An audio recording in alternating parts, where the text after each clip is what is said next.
오늘 하나님께서 주시는 말씀은 열왕기상 15장 25절부터 32절까지의 말씀입니다. 열왕기상 15장 25절부터 32절까지의 말씀입니다. 제가 가지고 있는 성경으로는 구약성경 542페이지에 있습니다. 다 찾으신 줄 알고 제가 봉독해 드리겠습니다. 유다의 아사왕 둘째 해에 여로보암의 아들 나답이 이스라엘 왕이 되어 2년 동안 이스라엘을 다스리니라. 그가 여호와 보시기에 악을 행하되 그의 아버지의 길로 행하며 그가 이스라엘에게 범하게 한 죄 중 행한지라. 이에 이사갈 족속 아이야의 아들 바하사가 그를 모반하여 블레셋 사람에게 속한 깁부돈에서 그를 죽였으니 이는 나답과 온 이스라엘이 깁부돈을 에워싸고 있었음이더라.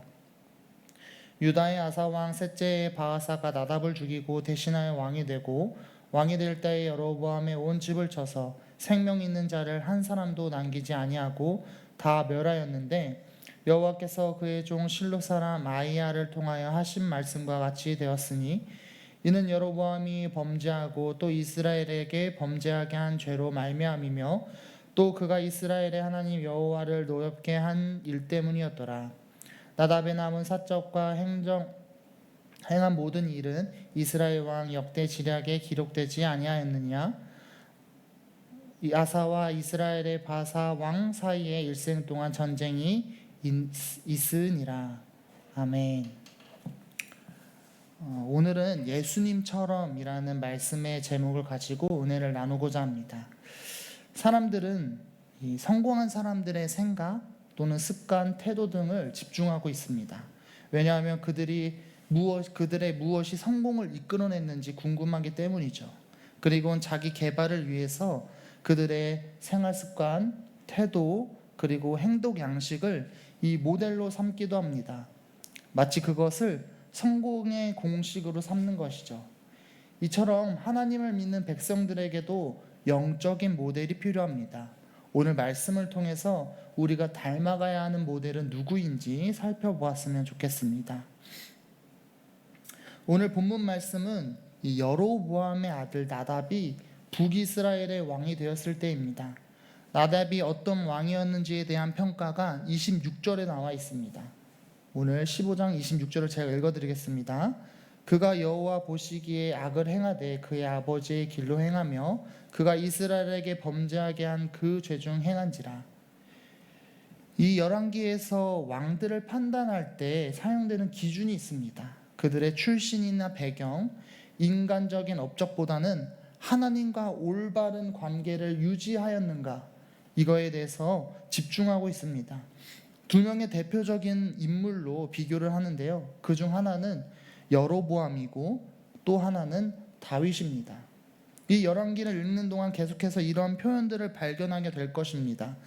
그의 조상 다윗과 같이 여호와 보시기에 정직하게 행하며, 또는 여호와 보시기에 악을 행하되 여로보암의 길로 행하며, 이렇게 다윗은 의로움의 대표적 모델, 여로보암은 악함의 대표적 모델로 나타납니다. 그런데 이 두 모델을 보면은 그들의 삶을 보면 아주 공통점이 많이 있습니다. 이 두 왕 모두 하나님의 약속의 말씀을 받았습니다. 다윗은 나단을 통해서 내 집과 내 나라가 내 앞에서 영원히 보존되고 내 왕위가 영원히 견고하리라 라는 언약을 받았습니다.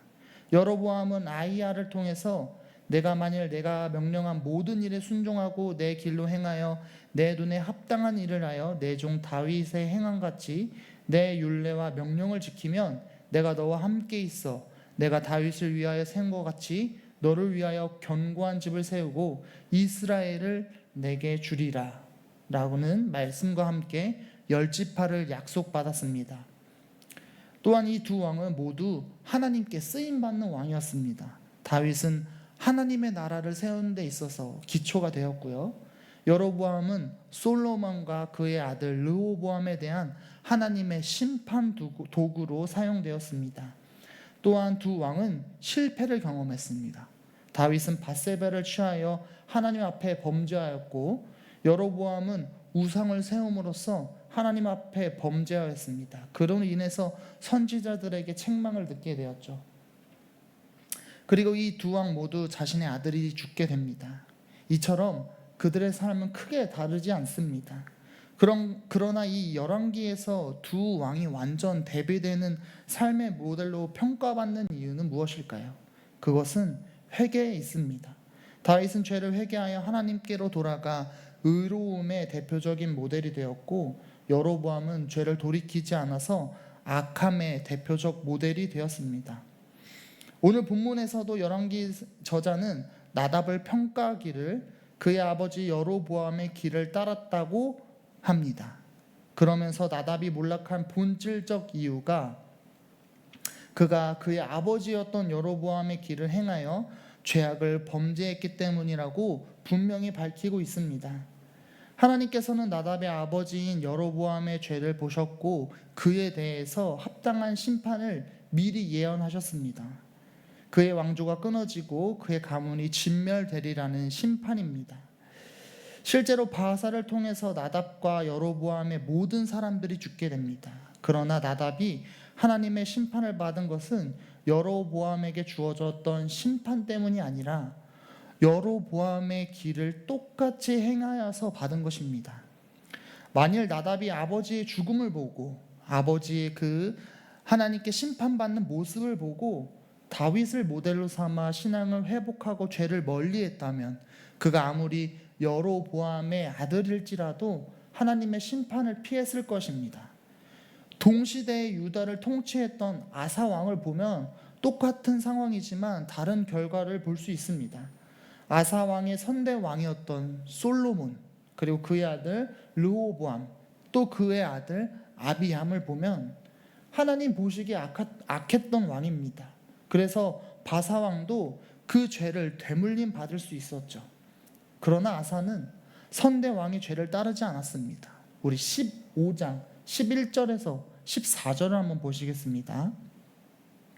아사가 그의 조상 다윗과 같이 여호와 보시기에 정직하게 행하여 남색하는 자를 그 땅에서 쫓아내고 그의 조상들이 지은 모든 우상을 없애고 또 그의 어머니 마아가가 혐오스러운 아세라 상을 만들었으므로 태우의 위를 폐하고 그 우상을 찍어 기드론 시냇가에서 불살랐으나 다만 산당은 없애지 아니하니라. 그러나 아사의 마음이 일평생 여호와 앞에 온전하였으며. 이 아사 왕은 조상 다윗과 같이 여호와 보시기에 정직하게 행했던 왕이었습니다. 이 아사 왕의 선대 왕들 말년의 솔로몬, 르호보암, 아비암은 하나님 앞에 범죄하였지만 아사 왕은 선대 왕의 죄를 끊어내고자 개혁을 하였고 하나님 앞에 정직하게 통치하였습니다.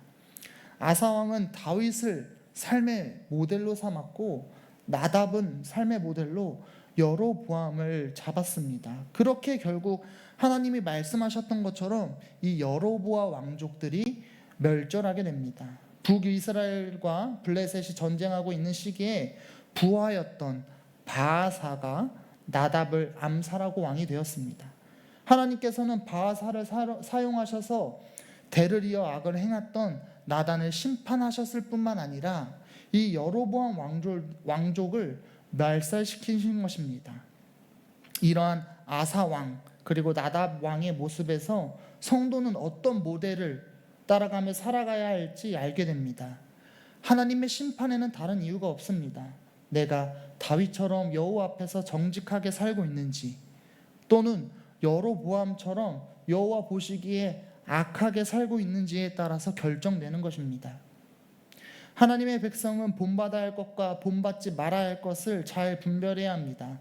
그것이 아무리 우리에게 큰 영향력을 미치는 것이라 할지라도 여로보암처럼 여호와 보시기에 하나님 보시기에 그게 악한 것이라면 끊어내셔야 합니다. 이 말씀을 잘 기억하셔서 아사왕처럼 죄를 끊어내고 하나님 보시기에 정직하게 살아가는 우리 성도님들과 제가 되기를 소망합니다. 그런데 우리가 따라가야 할 최종 모델은 다윗이 아닙니다. 다윗은 그저 이 열왕기 왕들을 평가할 때 사용되는 것입니다. 하나님께서 나답과 아사에게 그 모델을 주셨던 것처럼 하나님 백성에게도 성경을 통해서 좋은 모델을 우리에게 주고 계십니다. 그것이 바로 예수님입니다.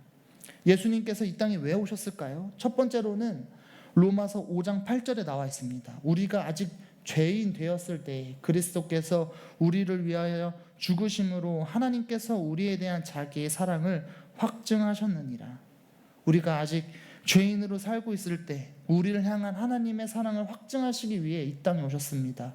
그리고 십자가에서 죽으심으로 하나님의 사랑을 우리에게 보여주셨죠. 두 번째 이유입니다. 고린도전서 11장 1절, 베드로전서 2장 21절에 이렇게 나와 있습니다.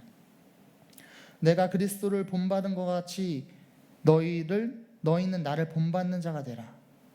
이를 위하여 너희가 부르심을 받았으니 그리스도도 너희를 위하여 고난을 받으사 너희에게 본을 끼쳐 그 자취를 따라오게 하려 하셨느니라. 예수님이라는 모델을 보여주시기 위해서 이 땅에 오셨다는 것입니다. 하나님께서는 예수님을 이 땅에 보내셔서 우리를 구원하셨고, 더 나아가서 구원받은 사람들이 어떤 삶을 살아야 하는지 알려주신 것이죠. 이 예수님께서 공생의 기간 동안 하셨던 그 사역들을 잘 살펴보면 하나님의 뜻을 드러내기 위한 일이었고, 하나님 나라를 이루기 위한 일이었고, 하나님께 영광 돌리기 위한 일이었습니다. 예수님께서는 자신을 드러내기 위해서, 자신이 영광받기 위해서, 자신의 마음을 위해서 일을 하지 않으셨습니다. 오병이어 기적을 행하신 후 사람을 흩으신 것도 하나님께 영광을 돌리기 위함이었고, 아픈 이들을 치유하시는 것도 하나님의 사랑을 우리에게 가르쳐 주시기 위함이었고, 가난한 자, 외로운 자, 도움이 필요로 하는 자들을 찾아가신 것도 이 땅에서 하나님의 나라를 이루기 위함이셨습니다. 또 십자가를 지심도 하나님의 구원 역사를 이루시기 위한 것이었죠. 예수님께서는 우리에게 보여주시는 그 삶의 모델은 하나님을 위한 삶이었습니다. 바울은 우리가 살아도 주를 위해 살고 죽어도 주를 위해 죽나니 그러므로 사나 죽으나 우리가 주의 것이로다라고 하며 사나 죽으나 하나님을 위한 삶을 살기를 권면하고 있습니다. 성도님들은 하나님을 위해서 살고 계십니까? 하시는 일의 모든 이유를 점검해 보시기 바랍니다. 교회 일을 한다고 해서 다 하나님을 위한 일이 아닙니다. 또 선한 일을 한다고 해서 다 하나님을 위해서 하는 것이 아닙니다. 가끔 우리도 모르게 착각을 하게 됩니다. 내가 인정받기 위해서 교회에서 일을 하고 있는데 장소가 교회라고 해서 하나님을 위해서 헌신한다고 착각합니다.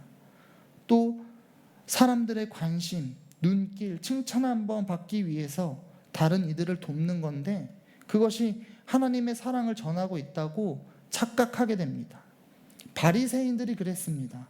자신들이 구원받는 이유가 내가 하나님을 사랑해서, 내가 하나님을 믿어서, 내가 하나님을 따르기 때문이 아니라 율법을 지키는 자신의 행위 때문에 내가 구원받는다, 이렇게 생각했습니다.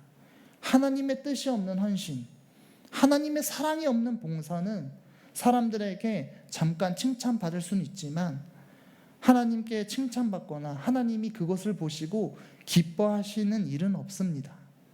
하나님의 뜻을 따르기 위해서 헌신하는 것이며 하나님을 사랑하기 때문에 선한 일을 하게 되는 것입니다. 하나님의 뜻대로 하는 것인가? 하나님의 방식대로 하는 것인가? 하나님께 영광 돌리기 위해 하는 것인가? 이렇게 자신을 점검해 보시기 바랍니다. 마태복음 26장을 보시면 예수님께서도 하나님의 일을 하시기 전에 점검을 하셨습니다. 또 하나님의 뜻을 구했습니다. 39절에 보면 내 아버지여 만일 할 만하시거든 이 잔을 내게서 지나게 하옵소서. 그러나 나의 원대로 하지 마시옵고 아버지의 원대로 하옵소서. 또 42절에 가셔서 내 아버지여 내가 마시지 않고는 이 잔을 내게서 지나갈 수 없거든 아버지의 원대로 되기를 원하나이다. 이 예수님조차도 하나님의 일을 할 때 기도하면서 하나님의 뜻을 구했습니다.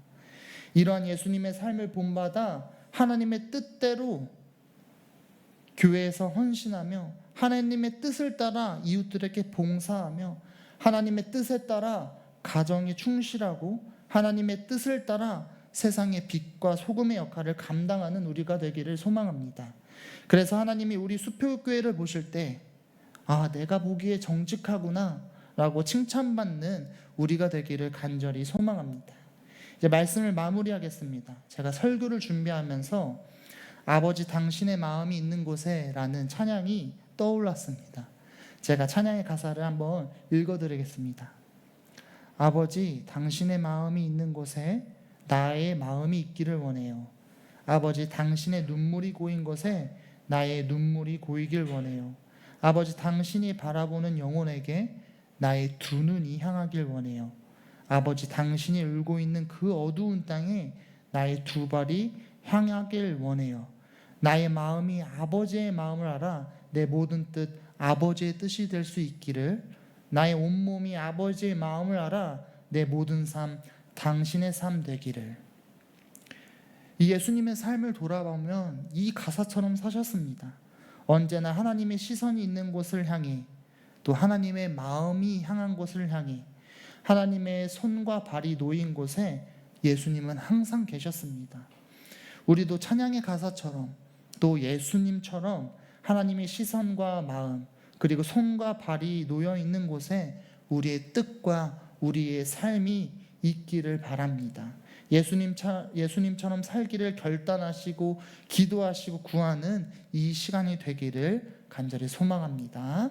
우리 함께 기도하시겠습니다.